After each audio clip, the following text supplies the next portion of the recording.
નમસ્કાર, ટીવી9 સમાચાર સાથે હું છું જિજ્ઞાસા। ભાવનગર લઠ્ઠાકાંડનો ભોગ બનેલ સુરતના યુવકનું થયું મોત। ભાવનગર લઠ્ઠાકાંડનો મૃત્યુઆંક વધીને હવે 10 પર પહોંચ્યો છે।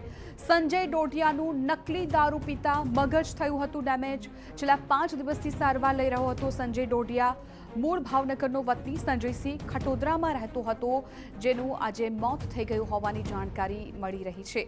મહત્વપૂર્ણ છે કે સુરતનો આ યુવક કે જેણે આ નકલી દારૂ પીધો હતો, જેની અસર તેને મગજ પર થઈ હતી। ઘણા દિવસથી સારવાર હેઠળ હતો। 5 દિવસની સારવાર લીધા બાદ આજે સંજય ડોડિયા નામના વ્યક્તિનું મૃત્યુ થઈ ગયું છે અને હવે ભાવનગર લઠ્ઠાકાંડનો મૃત્યુઆંક વધીને 10 પર પહોંચ્યો છે। તો સંજય ડોડિયાનું નકલી દારૂ પીતા મગજ થયું હતું ડેમેજ। છેલ્લા 5 દિવસથી સારવાર લઈ રહ્યો હતો સંજય ડોડિયા। મૂળ ભાવનગરનો વતની છે સંજય, જે ખટોદરામાં રહેતો હતો।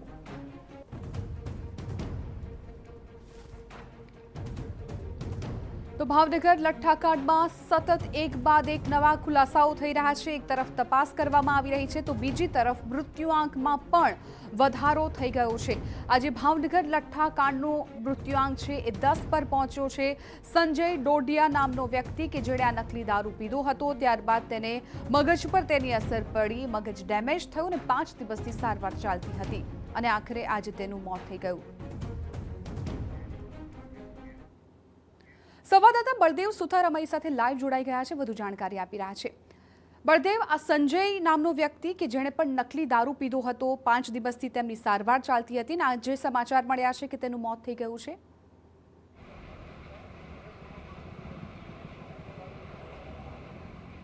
જે રીતે ભાવનગર લઠ્ઠાકાંડની વાત કરવામાં આવે, જે રીતે બનાવટી દારૂ પીવાના કારણે અનેક લોકોને તેની સીધી અસર થઈ હતી અને જ્યારે ભાવનગરના અલગ અલગ લોકોને જે અસર જે સામે આવી હતી અને તેની અંદર અત્યાર સુધી 9 લોકોના જે મોત થયાના જે સમાચાર મળ્યા હતા અને મોટા પ્રમાણમાં હજુ પણ કેટલાક લોકો છે તે હોસ્પિટલની અંદર જે સારવાર લઈ રહ્યા છે અને બીજી બાજુ અલગ અલગ એજન્સીઓ આખી આ બાબતે તપાસ કરવામાં આવી રહી હતી। ત્યારે તપાસની અંદર એક વિગત જે સામે આવી હતી કે સંજય ડોડિયા નામનો મૂળ જે ભાવનગરનો વતની અને સુરતની અંદર અઠવા વિસ્તારમાં આવેલી એક જે સરકારી નોકરી કરતો જે સંજય ડોડિયા નામનો વ્યક્તિ છે, તે પણ 15 તારીખે ભાવનગર ખાતે પહોંચ્યો હતો અને 16 તારીખે આ જે દારૂની જે બનાવટી જે બોટલની જે વાત ચાલી રહી છે તે બોટલ લઈ અને પોતે દારૂ પીધા હોવાની જે હકીકત સામે આવી હતી અને ત્યારબાદ ભાવનગરથી 16 તારીખે ટ્રાવેલ્સ ખાનગી બસની અંદર બેસી અને સુરત ખાતે આવવા માટે પહોંચ્યો હતો। ત્યારે વહેલી સવારે જ્યારે સુરત આવ્યો ત્યારે તેની તબિયત હતી તે લથડી હતી અને ત્યારબાદ સુરતની અલગ અલગ ખાનગી 3 હોસ્પિટલોની અંદર તેને એડમિટ કરવામાં આવ્યો હતો। સૌપ્રથમ તો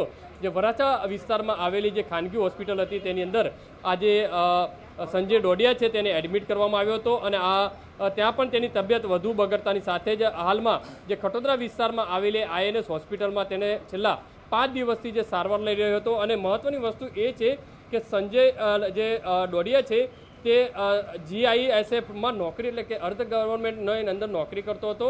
ગવર્મેન્ટ પોલિટેક જે ગર્લ્સ હોસ્ટેલ છે તેની અંદર આ પોતે રહેતો હતો અને ત્યાં નોકરી પણ કરતો હતો। એટલે કે મહત્વની વસ્તુ છે કે તે પોતે ભાવનગર પોતાના વતન ગયો હતો ને તે દરમિયાન તે દારૂ પીધાની હોવાની હકીકત સામે આવી હતી। હાલમાં તો સંજય ડોડિયા નામના જે વ્યક્તિ છે તેનું મોત થયું છે અને હાલમાં ખટોદરા પોલીસ સ્ટેશનના જે PI છે ACP ZR દેસાઈ છે તેમના પોલીસ સ્ટાફના તમામ માણસો સાથે INS હોસ્પિટલ ખાતે પહોંચ્યા છે અને તમામ જે કાગળની વિધિ જે કહી શકાય કાગળની જે પ્રક્રિયા છે તે શરૂ કરી દેવામાં આવી છે અને ઉચ્ચ પોલીસ અધિકારીઓને આ બાબતે પણ જે જાણ કરવામાં આવી છે, કારણ કે સ્ટેટ મોનિટરિંગ સેલ દ્વારા આખી આ જે તપાસ છે તે કરવામાં આવી રહી હતી અને જે રીતે ભાવનગર SP દ્વારા પણ જે નિવેદન આપવામાં આવ્યું હતું, એક વ્યક્તિ જે સુરત જે દારૂ પીને જે ગયો હતો તેમાં જે આ સંજય ડોડિયાનું જે નામ સામેલ હતું। હાલમાં તો આ જે સંજય ડોડિયા છે તે વ્યક્તિનું જે મોત થયું છે અને તેને લઈને પરિવાર ઉપર એક આભ ફાટ્યું હોય તે રીતના જે છે તે અત્યારે વાતાવરણ જોવા મળી રહ્યું છે, કારણ કે હજી પણ કેટલાક લોકો છે તે સારવાર લઈ રહ્યા હતા। સૌથી મહત્વની વસ્તુ એ છે કે જ્યારે આ જે વિગત જે સામે આવી ત્યારે તેની તબિયત અત્યંત નાજુક હતી। છેલ્લા 4 દિવસથી તે વેન્ટિલેટર ઉપર જે ડૉક્ટરો સારવારમાં આપવાનો પ્રયત્ન કરી રહ્યા હતા, પણ આખરે આ જે સંજય ડોડિયાએ છે પોતાના જીવનની અંદરથી જે જીવ ગુમાવ્યો છે અને અત્યારે પરિવાર દ્વારા જે રીતે શોક વ્યક્ત કરવામાં આવી રહ્યો છે અને પોલીસ દ્વારા તપાસ છે તે શરૂ કરી છે। જી બિલકુલ બળદેવ, આભાર સમગ્ર માહિતી બદલ। તો છેલ્લા 5 દિવસથી સંજય ડોડિયા નામના વ્યક્તિની સારવાર ચાલી રહી હતી અને આજે તેનું મોત થઈ ગયું। ભાવનગર લઠ્ઠાકાંડનો મૃત્યુઆંક હવે 10 થયો।